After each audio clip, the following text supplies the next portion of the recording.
El 13 de noviembre de 1985, una semana después de la toma del Palacio de Justicia en Bogotá, el volcán Nevado del Ruiz, ubicado entre los departamentos de Tolima y Caldas en Colombia, hizo erupción. Según los estudios que se han hecho en los últimos 40 años, se trató de un evento geológicamente pequeño. Sin embargo, su impacto fue devastador. La población de Armero, ubicada a 48 kilómetros en línea recta del cráter Arenas, fue arrasada. Pero otros municipios también padecieron sus efectos. La erupción dejó miles de víctimas en Chinchiná y Villa María, en el departamento de Caldas. En total se calculan aproximadamente 25.000 fallecidos. Esta es la segunda erupción más mortífera del siglo XX, solo por detrás de la de Montpellier en Martinica, que causó la muerte de alrededor de 30.000 personas en 1902. Quienes sobrevivieron abandonaron lo que quedó de sus hogares. Algunos prefieren no hablar de lo que pasó. Otros lo recuerdan y trabajan con la esperanza de que no vuelva a ocurrir. ¿Qué sucedió esa noche? ¿Se pudo haber evitado? ¿Por qué esta erupción no solo cambió la vida de decenas de miles de personas, sino también la historia de la vulcanología?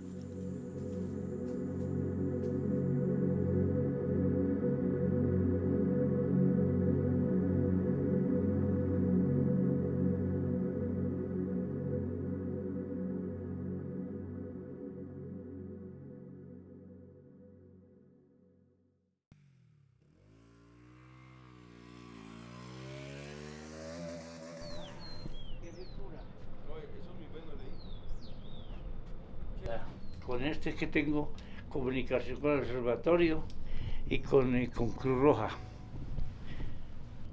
Servicio Geológico para Recreo, buenos días. Estamos en el Cerro del Recreo. Más atrásito está el Cerro Gualí, donde está la base militar. Y más atrás está el Nevado del Ruiz. Ese día, en el 85, estábamos en el Cisne. Estaba nublado.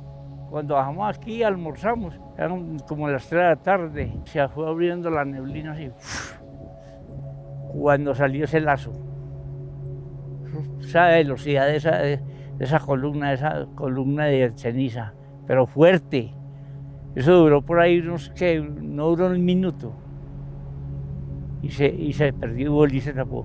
Hubo un primer pulso eruptivo a las 3:06. Se empieza a ver emisiones de ceniza que fueron reportadas y caídas se dirigieron por la dirección del viento hacia Tolima. Se reportó caída en Herveo y hacia las 5 de la tarde caída en la población de Armero. Yo trabajaba en el Club Campestre, era mensajero del Club Campestre, había cumplido los 18 años. Cuando ya estaba en la oficina, tipo 3 de la tarde, se siente caer ceniza. Se escuchaba caída de ceniza para el lado de Manizales, zonas aledañas ahí al volcán, pero para acá, para la zona norte del departamento del Tolima. Una situación de pronto que decía uno, bueno, ¿y esto qué? Yo nunca había visto ceniza, no sabía qué era. No pensábamos que era de pronto que había un incendio y el viento estaba trayendo, porque no asociábamos lo que estaba pasando con el señor Ruiz, así le digo yo. Tipo 8 de la noche me voy para la casa, empieza a llover y me voy a ver un partido de fútbol. El partido entre Cali y Millonarios que se jugaba esa noche en Bogotá. A las 9:08 de la noche ocurrió la erupción principal en el cráter Arenas del volcán Nevado del Ruiz, la cual fue observada desde el Cerro Gualí, donde había una estación militar y unas antenas repetidoras de emisoras. Ahí fue cuando sentimos que, como cuando le quitan a la olla de presión, le quitan la válvula. Sonó esto y empezó una vibración. ¿Qué le parece? Nosotros bajando y atajando gente, porque hay gente que es que en pijamao subiendo es que a ver la erupción. ¿Ah? Lo que es la inocencia. Hacia la parte baja, poblaciones transmitieron vía radio que estaba generándose una crecida por los ríos que nacen en el volcán. Los primeros pulsos reportados por los testigos de llegada del lahar o la avalancha de Armero a la antigua población de Armero fue hacia las 11:35 de la noche. 25 minutos después llega un segundo pulso hasta las primeras horas de la madrugada, donde fueron disminuyendo. Mi mamá nos despertó, a mi hermano y a mí. Solo nos dijo, despiértense que nos tenemos que ir, y nos subimos al carro de un vecino. Mi papá no se fue con nosotros, dijo, no, yo le voy a ayudar a Judith y a Henry con los niños y nos vemos más tarde. Pasadas las 11 de la noche, mi madre me llama, casi tumba la puerta de la habitación, con un brazo acá y una sombrilla y con otra mano una linterna, ¿sí? Y ella a todo grito diciendo, hijos, levántense, miren, nos vamos que se vino el río Lagunilla. Se escuchaba, haga de cuenta, en un primer momento, como cuando usted se para en una pista de aviones y va a empezar a despegar un 767 o un Fokker, no sé. En la mitad de la cuadra se vino una avalancha que bajó por todo el estadio, y que era la avalancha que venía hacia Guayabal. Y se empieza a filtrar ese lodo hacia la calle nosotros y la otra también por el otro. La que baja por el centro del pueblo empezó hacia Avenecen y se empieza a subir. Eso era como una mezcla de concreto. Y quedamos nosotros agarrados de unos árboles que estaban en la calle y con el lodo al cuello. Paralelamente hacia la zona de Mariquita, también a las 11:30 de la noche llegó parte del lahar que arribó hacia la zona de Honda hacia las 2 de la mañana, a una distancia de 103 kilómetros del día 14 de noviembre. Es en términos muy generales, allí ya empieza todo el tema de la observación, de ver que Armero estaba borrado, digamos, como del mapa. Y todos los temas ya del desastre como tal. Hasta las 6 de la mañana que sobrevuela la avioneta de la empresa APLA de Venadillo con el capitán Fernando Rivera y Leopoldo Guevara. A las 4:30 de la mañana del día 14 convinimos de que yo me iría para Venadillo y en uno de los aviones de la empresa que yo tenía de fumigación aérea vendríamos a mirar qué pasó y reportar algo y a empezar a hacer algo. Nos vinimos, salimos a Lérida y de ahí para acá nos vinimos sobre la carretera, porque como estaba lloviendo, había mal tiempo, no había visual. Cuando de pronto algo vi y yo dije, Dios mío, todo Armero, digo yo, batiendo los brazos, pidiendo auxilio y enterrado hasta el pecho del barro. Notar que no había dónde hacer pie. Fui a Telecom, me atendió la llamada inicialmente el secretario general de la presidencia de ese momento, Belisario Betancur. No me creyó, me dijo, no, tú estás loco, no. Entonces me pasó al general de la Cruz. Le dije al general, el general dijo, Leopoldo, bájele porque usted está exaltado, está asustado. Le dije, no, mi general, es que lo acabo de ver. Entonces me pasó al presidente de la República, al doctor Belisario Betancur. Lo saludé y me dijo, ¿qué pasó? Le dije, presidente, esto. Dijo, no, estás mal. ¿Por qué? Le dije, presidente, porque es que yo lo acabo de ver. Digo, pero no puede ser porque los helicópteros de la Fuerza Aérea no han podido entrar. Le dije, y ni van a entrar antes de mediodía porque hay mal tiempo. En ese momento se cortó la comunicación. Quedé hablando con Yamid Amad. Entonces Yamid Amad me dijo que quién era yo, me identifiqué. Yo en ese momento era el presidente de la Junta de Defensa Civil de Venadillo.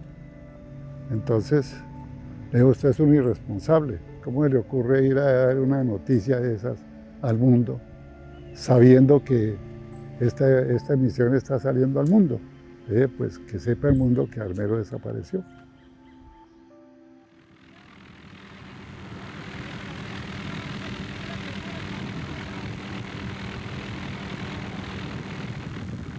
Nos fuimos para una finca más adentro y empezó a llegar gente gris. Así les decía yo y así les sigo diciendo. Me acuerdo un camión y de ese camión se bajó mucha gente gris, mucha. Y empezaba uno a escuchar, se acabó Armero, lo tapó, pero entonces yo no asociaba como que se acabó, no se puede acabar.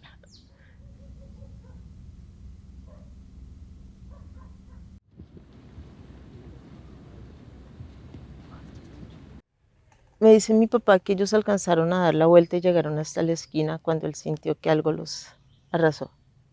Y él lo único que hacía era tratar de apretar duro la mano de una de las niñas que llevaba y trató hasta que se le soltó. Hasta que lo rescataron, a mi papá lo sacaron en helicóptero. Como a las 11:20 de la mañana se sintió un helicóptero. Precisamente llegó el presidente, donde yo estaba. Se bajó llorando, llorando porque ya había visto todo. Dijo, no me pueden suceder tantas cosas. Tal vez refiriéndose a lo que va a pasar con el Palacio de Justicia. Pensativo, le dije, presidente, ahora sí me cree. Digo, los dos hablamos, le dije, sí, presidente. Estuvo unos 2 minutos pensando, no hablaba con nadie, miraba simplemente llorando. Entonces le dije, presidente, ¿por qué no empieza usted el rescate? Y ellos los primeros niños, niñas. Entonces venían 12 decanes con él. Entonces los bajó, los dejó ahí y se fue para Lérida, que se fue el centro de acopio de toda la gente. Infortunadamente hubo unas cosas que estuvieron en contra por ignorancia, pienso yo. La misa del sacerdote en la cual bajó los ánimos, había un partido de fútbol, una final, y también la gente estaba entretenida en eso. Un antropólogo habló por la voz de Armero, también que bajaran los temas. Otra de las cosas que seguramente pudo fallar es que no había una entidad como encargada de las evacuaciones, de informar a la comunidad. Habían muchos rumores, entonces pues no había información clara. A raíz del sismo que ocurrió en Popayán en 1983, se crearon como las primeras entidades encargadas de la gestión de riesgo en Colombia.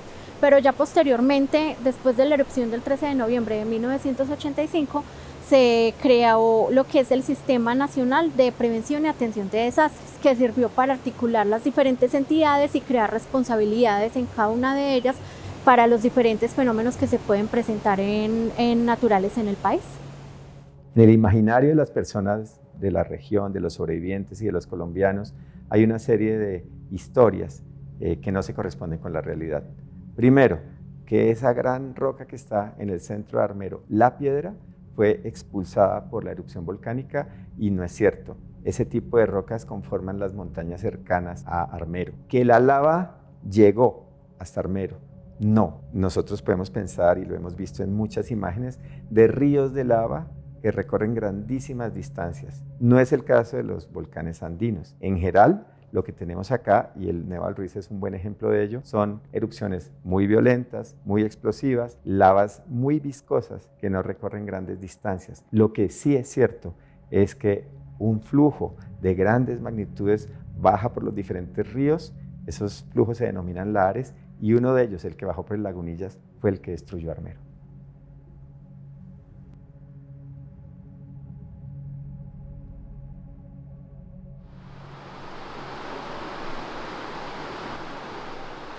Nos encontramos en el departamento de Caldas, en el sector conocido como El Destierro, perteneciente al municipio de Villa María.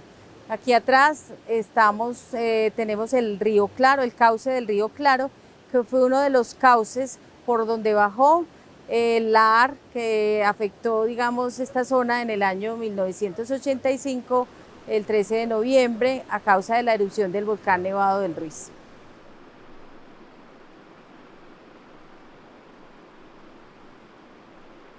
El 13 de noviembre se sintió una cosa horrible, una explosión. Yo estaba para acá arriba con los trabajadores. Y como ese día o esos días antes cayó unas piedras por allí, dijimos, no, eso es pólvora que le están metiendo a eso, no le paramos bola. Yo vivía junto de la carretera, pagamos arriendo y nosotros pensábamos, los vecinos éramos 3, María Eugenia, Lisa y Estela, y pensamos que era un camión que estaba reversando en toda curva, y mentiras que era León, que se había despertado. Cuando menos pensó, llegó la avalancha y llovió muy duro, tronó, se daba roca contra rocas, echaba chispas y una tempestad tremenda. Entonces ya todo el mundo salimos corriendo para distintas partes porque no sabíamos para dónde íbamos a echar porque teníamos mucho susto. La gente corría, la policía a los gritos, porque por allí estaba el transformador, lo tumbó y se los llevó. Entonces ahí mismo ya se va aquí, pasa por tras de la capilla, se va allá al fondo. Y allá coge la familia Duque, la familia Vargas, familia Grisales y toda la gente se fue. Cuando amaneció el otro día nos dimos cuenta que fue lo que ha sucedido. Nos paramos en un filo en la parte de arriba a mirar hacia abajo y eso era terrible, terrible, mucho ganado, muchas aves y el río se salió por la carretera. Allá abajo en Río Claro Viejo, donde nosotros vivíamos, hay una iglesia, eso se partió así, el río se pasó por un lado y por el otro y ya llegó los socorristas, llegó toda la gente, nos reunieron, nos hacían reuniones, llegaron muchas ayudas de muchas partes, entonces ya se formó una junta, un liderazgo, entonces ya comenzamos a trabajar, pero con las ayudas, pero esas ayudas no compensan las vidas que faltaron. La tragedia fue inmensa y no se puede comparar la cantidad de víctimas que puso Armero con la cantidad de víctimas que puso nuestra región. En nuestra región pues siempre fueron unos 2.000, 3.000 personas que perdieron su vida, que perdieron todo lo que tenían y pues eso hace que la connotación en nuestra región no sea tan grande como lo fue con Armero. Pues obviamente nos vamos a ver eclipsados, pero esa ha sido pues como nuestra lucha en este tiempo, que las víctimas que puso Caldas en Villa María y Chinchiná no se olviden. Esta vereda es un reasentamiento de las personas que sobrevivieron, a la tragedia del 85, que vivían un poco más abajo, que se llama Río Claro Viejo. Ellos fueron reubicados y toda esta zona, todas estas construcciones que ustedes pueden ver aquí alrededor, son producto de ese reasentamiento, de las labores que se hizo en ese momento para que estas personas que lo perdieron todo pudieran tener un nuevo comienzo. Nuestra ubicación en este lugar es una ubicación privilegiada.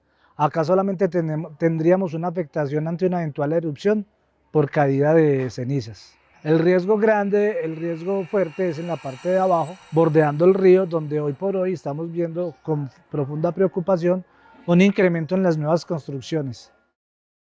Cuando cae mucha tempestad o pasa cualquier cosa, tenemos alarmas, que ahí mismo las alarmas suenan y la gente se pone toda arisca y llaman los unos a los otros, pero no se mueven de ahí hasta que no veamos el susto que nosotros vivimos. ¿Y tú qué opinas de eso? ¿Qué opino? No, pues, ¿qué más va a hacer la gente si no tiene para dónde irse? Pero yo creo que los nervios son muchos. ¿Para dónde los van a reubicar si no hay más a dónde? No, para el hueco. ¿Para dónde más se va a ir uno? El 30 de marzo, hace 2 años, 3 años, que hubo una revolución sobre eso, que llevaron gente para pagarles arrendo y que no sé qué, aquí vinieron y me hicieron otra entrevista, me dieron un radiecito que porque iban a colocar yo no sé qué panel nevado y que no sé cuántas y que no sé qué. Y no, yo no me voy aquí. Las decisiones de dónde habitar tienen que ver con cosas como la historia personal y familiar, con los afectos, con la esperanza, con las creencias y por tanto, si me siento muy arraigado a mi territorio, voy a tener la tendencia de volver, voy a confiar en que no vuelva a haber una manifestación natural que me pueda hacer daño y por ello hay una complejidad muy grande en la gestión de riesgo. Nosotros podemos ir y decirles a las personas que están allí que nuestros mapas, que nuestros modelos dicen que puede pasar algo, pero no es suficiente. Tenemos que considerar también esa historia, esas creencias en esa compleja gestión de riesgo.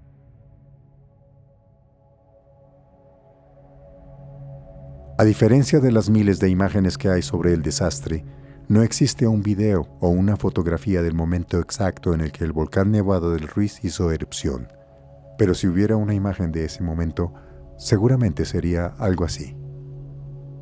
Aquella noche del 13 de noviembre de 1985, a las 9:08 p.m., la erupción del volcán formó una columna de gases y ceniza de alrededor de 17 kilómetros de altura que el viento fue dispersando hacia el nororiente, llegando incluso hasta Venezuela.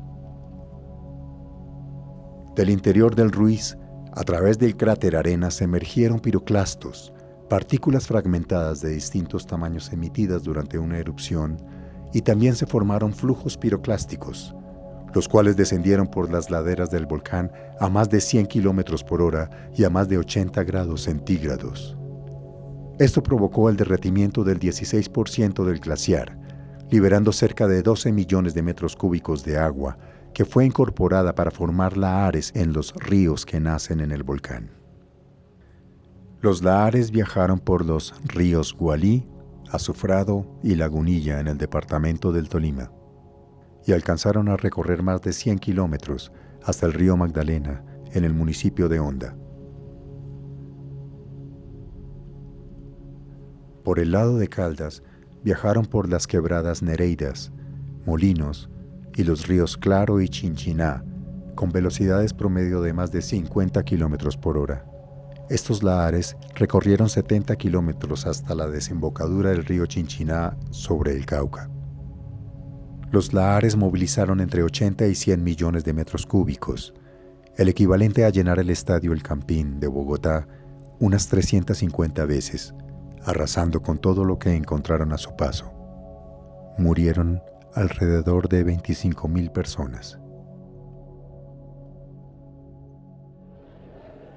Por esta empinada carretera, nos dirigimos ahora al Nevado del Ruiz, maravilla de la naturaleza, hoy convertida en atractivo lugar de turismo gracias a sus magníficas pistas para esquí, únicas que existen en Colombia.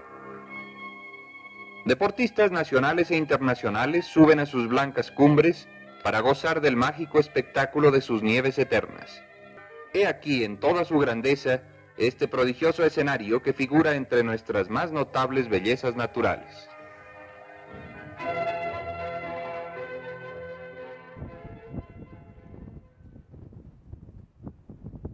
Este muro es todo lo que queda del refugio, que era una gran construcción en donde había turismo, en donde se venía a esquiar, en donde había matrimonios, eventos sociales, hasta comienzos de los años 80 del siglo XX.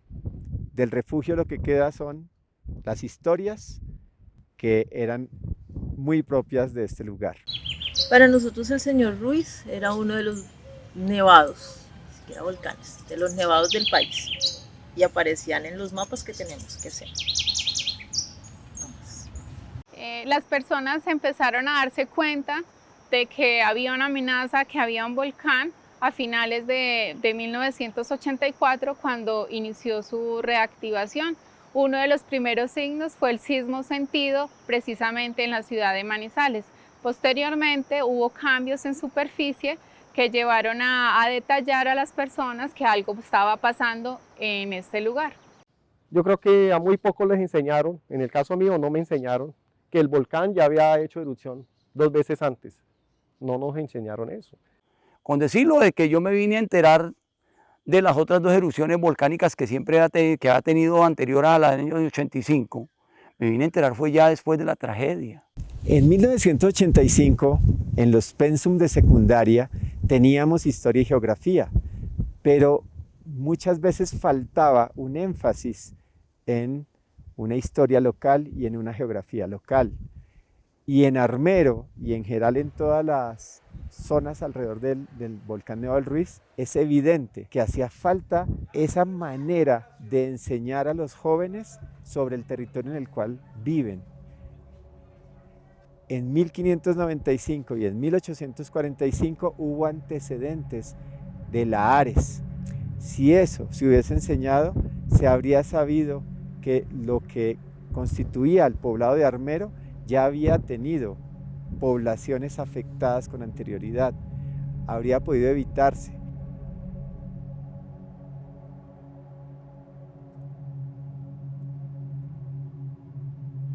El volcán Nevado del Ruiz es considerado como uno de los volcanes más peligrosos y está en el top 5 de los volcanes que han generado mayor número de muertes. Sin embargo, realmente fue una erupción pequeña. Si la medimos en la escala volcánica denominada índice de explosividad volcánica, que va de 0 a 8, esta erupción está catalogada entre 3 y 4. El monitoreo volcánico de Colombia inició en 1985, unos meses antes de la erupción del 13 de noviembre de 1985, específicamente el 20 de julio, en el cual se instalaron las primeras 4 estaciones sismológicas en el área volcánica.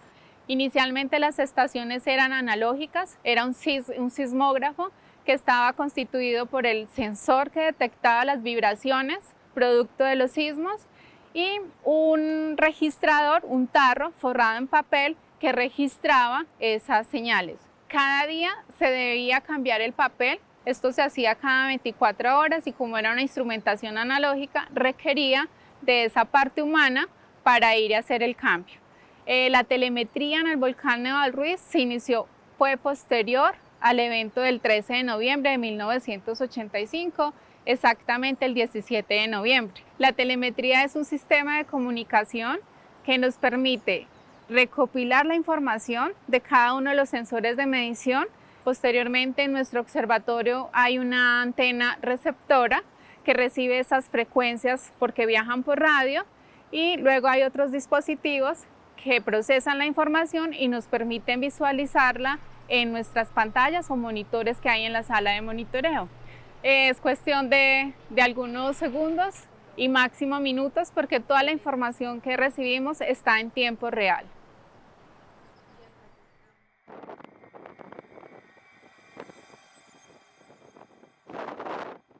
Nos encontramos en la estación multiparamétrica La Olleta, ubicada en el volcán del mismo nombre, La Olleta, uno de los volcanes del complejo volcánico Nevado del Ruiz. La estación fue instalada por el entonces Ingeominas, hoy Servicio Geológico Colombiano, con el apoyo del equipo de atención de crisis por erupciones volcánicas del Servicio Geológico de los Estados Unidos, hoy Programa de Asistencia a Desastres Volcánicos también.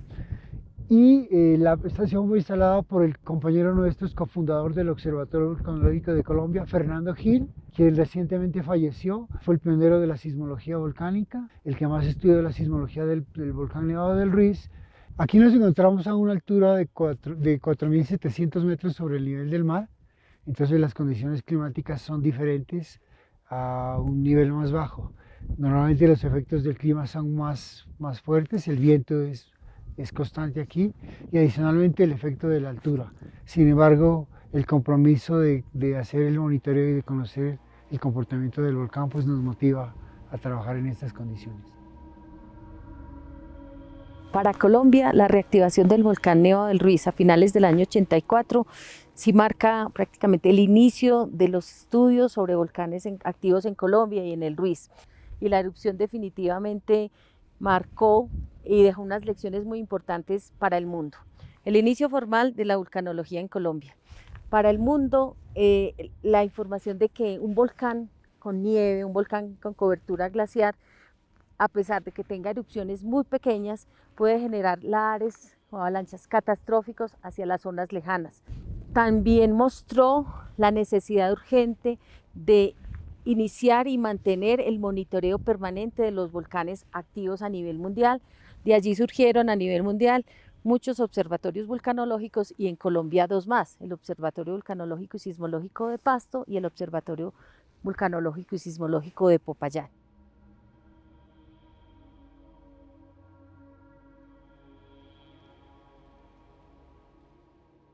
Lo que siempre se nos había dicho a los armenitas, el riesgo era una represa, el Sirpe. Estaba represado el río Lagunillas. Pero nosotros veíamos eso como una inundación, un desbordamiento de donde iría a resultar afectados los barrios que quedaban acá en la zona baja, pegados a la Sequía Grande, que era un brazo del río Lagunilla. Paré de contar. Bueno, en este momento estamos en la vereda El Sirpe del municipio de Líbano, Tolima. Estamos en el valle del río Lagunilla, que lo tenemos aquí detrás, que este río divide el municipio Líbano, hacia donde estamos en este momento parados, y el municipio Armero, que serían las montañas que están detrás mío. En el Servicio Geológico Colombiano hicimos un estudio que involucró dos aspectos. Por un lado, el análisis multitemporal de fotografías aéreas de un periodo de tiempo que va desde 1942 hasta el 2016 y por otro lado, la recopilación y análisis de información secundaria. El represamiento del Sirpe tenía una longitud de 485 metros, un ancho de 42 metros, lo que da un área aproximada de 20.300 metros cuadrados, que es el equivalente a 3 canchas de fútbol profesional. Se logró determinar que la masa de lahar que venía bajando por el río Lagunillas tenía una altura de cerca de 35 metros de altura. que es el equivalente a un edificio de 13 pisos. El volumen de material varía entre 80 millones de metros cúbicos y 100 millones de metros cúbicos, que corresponde al volumen de 40.000 piscinas olímpicas aproximadamente. Por su lado, en la represa del Sirpe, el volumen acumulado allí, incluye roca y agua, variaba entre 150.000 metros cúbicos y 180.000 metros cúbicos, que es el equivalente a 72 piscinas olímpicas. En conclusión, la represa natural del Sirpe no provocó la tragedia de Armero.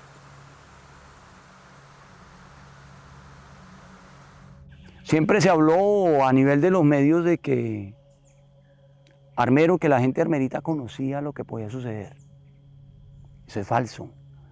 Claro, arriba de los entes gubernamentales se manejaron cosas donde llegaron vulcanólogos de otros países y analizaron la situación y armaron un mapa de riesgos, pero ese mapa que digan de que fue dado a conocer para la gente de Armero, no. ¿Qué nos muestran los mapas de amenaza? Las zonas que pueden ser afectadas en el caso de una erupción. Entonces nos muestra con 3 colores. La zona de amenaza alta en color rojo, la zona de amenaza media en color naranja y la zona de amenaza baja en color amarillo. Y cuáles son las poblaciones como más vulnerables en ese momento y cuáles son como las personas que deben de ser evacuadas y los sitios como más peligrosos en el caso de una erupción. Bueno, ese mapa surgió debido a, primero, la solicitud de las autoridades locales de aquí de Manizales, que estaban preocupados por la actividad del volcán, y como a Ingeominas se le había entregado, digamos, como la misión de estar haciendo ese monitoreo del volcán, y como el volcán iba incrementando su actividad, pues entonces se toma la decisión de hacer ese mapa, que en ese momento se llamaba de riesgo volcánico, con el apoyo y la asesoría de las Naciones Unidas. Había un vulcanólogo, John Tomlin, y fue el encargado de dar la metodología, y que un grupo de personas elaboró. El grupo era conformado pues, básicamente por funcionarios del Servicio Geológico Colombiano de esa época, que se llamaba el Ingeominas, que eran Eduardo Parra, Helley Vergara, May James, Armando Murcia, Héctor Cepeda y Rosalba Salinas. Pero también la Universidad de Caldas, con algunos de sus profesores, también fue invitada a que participara en la elaboración del mapa, y junto con ellos un grupo de 5 estudiantes, dentro de los cuales pues, también estaba yo. Este mapa se elaboró en tiempo récord, porque eso fue en septiembre, y el 7 de octubre ese mapa se terminó y se presentó, digamos, oficialmente, tanto a los medios y en la televisión se mostraron los resultados de este mapa. Yo recuerdo que cuando salió el mapa, lo primero que dijeron aquí en Manizales era que ese mapa iba a desvalorizar la tierra, porque había zonas que estaban en la zona de amenaza alta y demás. Pues en vez de pensar en lo que podía pasar como una tragedia, lo veían más como un problema económico, que se desvaloriza la tierra y demás. No había una confianza en el conocimiento geocientífico, no había suficiente difusión de este conocimiento técnico. Hubo avisos del alcalde de Armero, Ramón Rodríguez, que me parece que es un nombre por rescatar. Otro político, Arango de Caldas, también había advertido sobre esas posibilidades. Y tampoco había un conocimiento de la historia de Armero, que mostraba 2 eventos destructivos previos. Así que hoy hemos ganado mucho en insertar el riesgo al ordenamiento territorial, y con ello pues pretendemos salvar vidas. Colombia vivía una época convulsa. Una semana antes de la erupción del volcán Nevado del Ruiz, ocurrió la toma del Palacio de Justicia. La guerrilla del M-19 asaltó el palacio y el ejército intervino para recuperar el control. Hubo decenas de muertos y el país quedó envuelto en una crisis institucional. Debido a estas condiciones, un grupo de vulcanólogos extranjeros que vendrían a Colombia a apoyar el monitoreo del Ruiz no pudieron viajar. También se retrasó la presentación del segundo mapa de riesgo volcánico, que estaba pactada para el 12 de noviembre, impidiendo que hubiese más divulgación sobre la amenaza. Este mapa se divulgó un año después.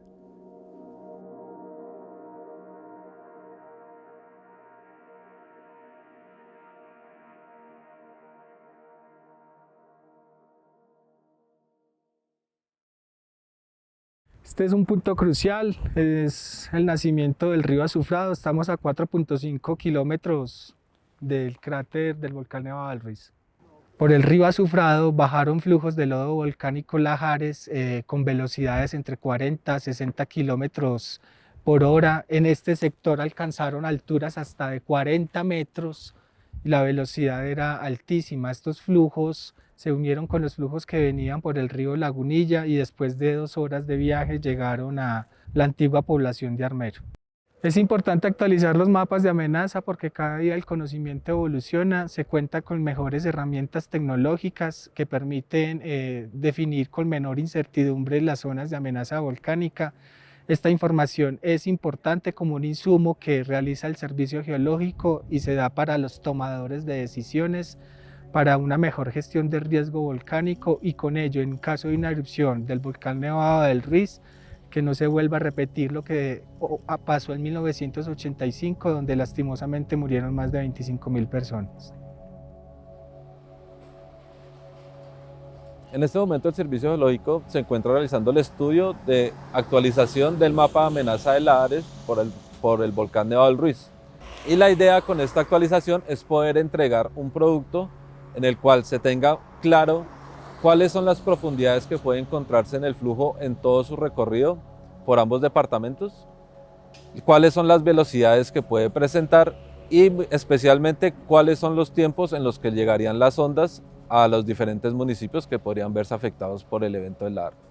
El caso, por ejemplo, de Chinchiná, donde el río Chinchiná pasa muy cercano al casco urbano, o casos como poblaciones como Mariquita u Honda, donde el río Gualí los atraviesa y puede llegar, el evento del Lahar puede llegar inclusive hasta el río Magdalena, pero son cosas que estamos evaluando a partir de las simulaciones numéricas.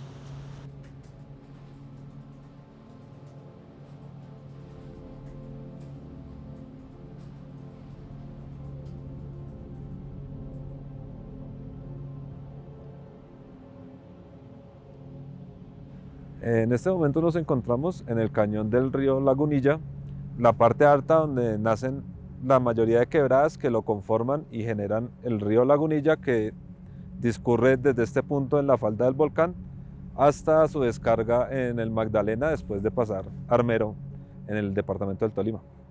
En este punto lo que estamos viendo es la huella que dejó el Lahar en 1985. En la parte derecha se ve la quebrada que nace en las faldas del volcán.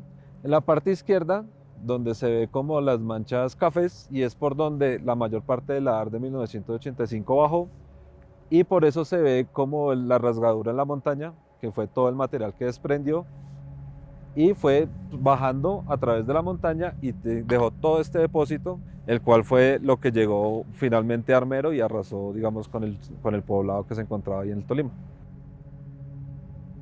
Estos sitios son los más importantes dentro de los modelos de simulación numérica porque en estas partes altas es donde se acumula la mayor cantidad de material que puede transportar el río.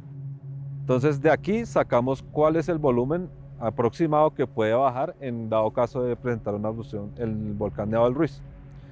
La otra parte que es muy importante es que se encuentran todos estos depósitos antiguos del Lahar anterior y probablemente de lahares mucho más viejos.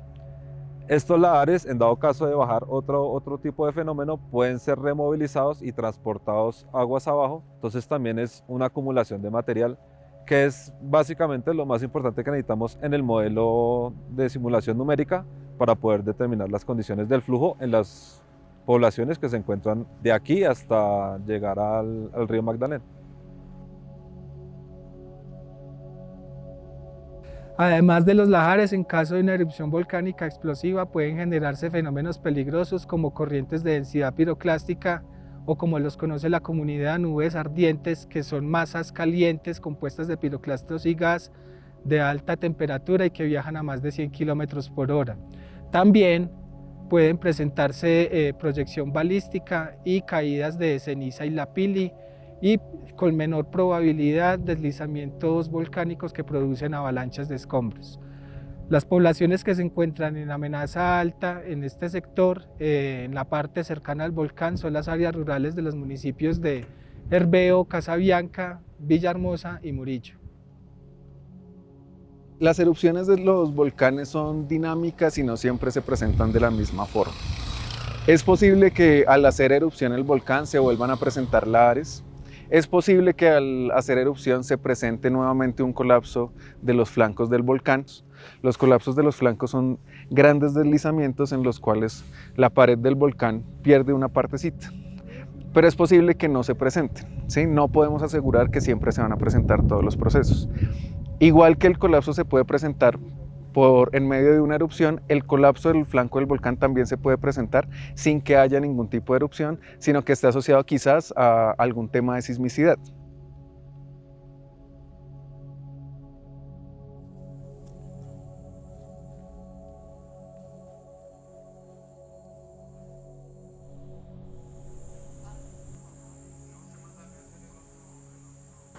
Estamos ahora aquí en el centro de Armero. Este lugar es la carrera 15 con calle 12, la esquina del parque principal de la iglesia parroquial San Lorenzo.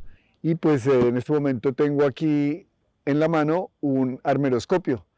Son unos instrumentos mágicos que nos permiten ver lo que había en Armero. Entonces vamos a hacer el ejercicio.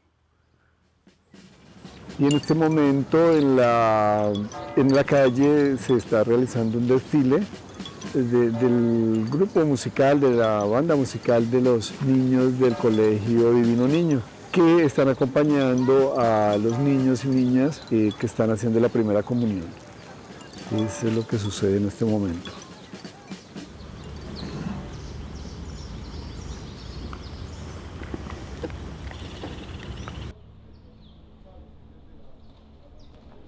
Estamos donde era la estación de bomberos de Armero y estamos en el centro de visitantes de Armero, que es esta edificación que se ha construido en esta misma área de la estación de bomberos para hacer pues, la labor que realizamos acá. Aquí el trabajo que hacemos nosotros es dar una charla, que la llamamos charla de contexto, y es hablar sobre la memoria histórica de Armero, que no solo vengan a conocer lo que pasó aquí tan trágico, sino que conozcan qué era esta sociedad, qué era Armero.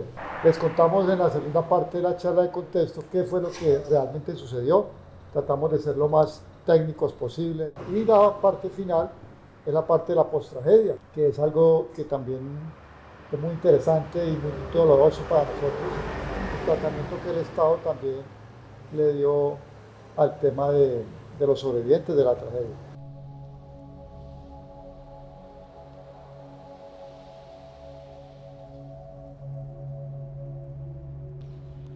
Yo diría que soy de los últimos sobrevivientes con memoria, ¿no? Que logré disfrutar mi ciudad.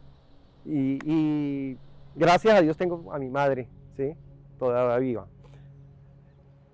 Con ella me siento en las tardes o en las noches y recordamos Armero. Ya hace cerca de 3 años empezamos con otro compañero a madurar esa idea de crear, primero que todo, un centro de historia.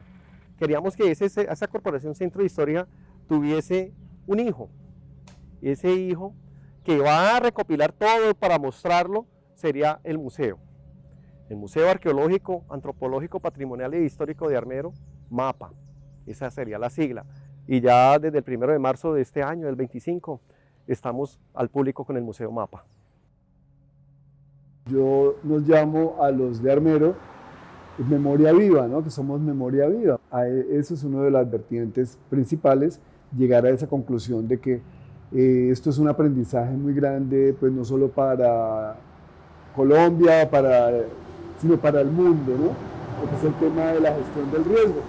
Ese trabajo con esas comunidades lo llamamos en la búsqueda de la apropiación social de conocimiento, es romper esa brecha entre la ciencia, la vulcanología y las comunidades en riesgo. Tenemos unas en la sede que son visitas guiadas principalmente el sector educativo, que eso es importante para sembrar la semilla incluso de trabajos posteriores. Además, hacemos excursiones o visitas o ascensos guiados a los volcanes, acompañando comunidad educativa. De manera muy especial quiero hacer referencia a una de esas actividades que el Servicio Geológico colombiano ha considerado más importantes como ícono en esa búsqueda de la apropiación. Es la Bienal Nacional de Niños, Niñas y Jóvenes que viven en zonas volcánicas, para compartir con todos los niños desde el sur, hasta el norte del país en diferentes estructuras volcánicas, compartir qué es vivir en un volcán activo.